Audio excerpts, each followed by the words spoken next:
দক্ষিণ চব্বিশ পরগনার মগরাহাটে ব্যবসায়ী খুনের ঘটনায় বড় সাফল্য পেল পুলিশ। মূল অভিযুক্ত সহ মোট 5 জনকে গ্রেফতার করেছে মগরাহাট থানার পুলিশ। ধৃতদের বিরুদ্ধে একাধিক জামিন অযোগ্য ধারায় মামলা রুজু করা হয়েছে। পুলিশ সূত্রে খবর, খুনের ঘটনার পর থেকেই অভিযুক্তদের খোঁজে তল্লাশি শুরু করে পুলিশ।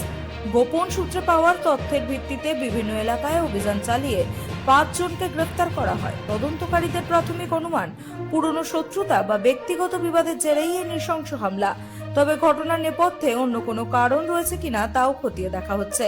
উল্লেখ্য, মগরাহাটের হরিশঙ্করপুরের ভরত ঘোষ মোড় এলাকায় দিনে দুপুরে দোকানে ঢুকে এক ব্যবসায়ীর উপর ধারালো অস্ত্র দিয়ে হামলা চালায় দুষ্কৃতীরা। এলোপাথারি কোপে গুরুতর জখম হন ওই ব্যবসায়ী। স্থানীয়রা দ্রুত হাসপাতালে নিয়ে গেলে চিকিৎসকরা তাকে মৃত বলে ঘোষণা করেন। ঘটনার পর এলাকায় ব্যাপক চাঞ্চল্য ছড়িয়ে পড়ে। আতঙ্কিত হয়ে পড়েন স্থানীয় বাসিন্দারা। দোষীদের দ্রুত গ্রেফতারের দাবিও ওঠে বিভিন্ন মহল থেকে।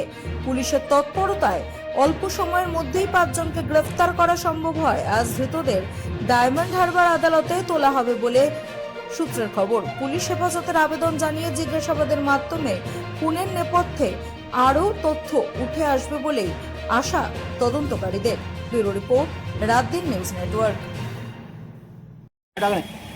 মেন লোকটা আসছে। আরে তুমি চলো না, ও সরে আছে, তুমি চলো। এই ভাই কেন করলে? যে করেছে সে বলবি।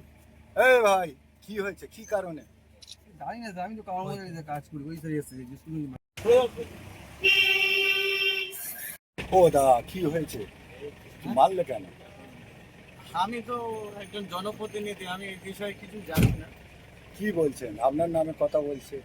আমি এই বিষয়ে কিছু বলতে পারবো না। আমি তো তাহলে মারলোটা কে? ভিডিওতে যেটা দেখা গিয়েছে। কি নাম? মেঘনাথ মন্ডল। কই সে কই? আপনার গাড়ি ঠিক আছে। পিতাজি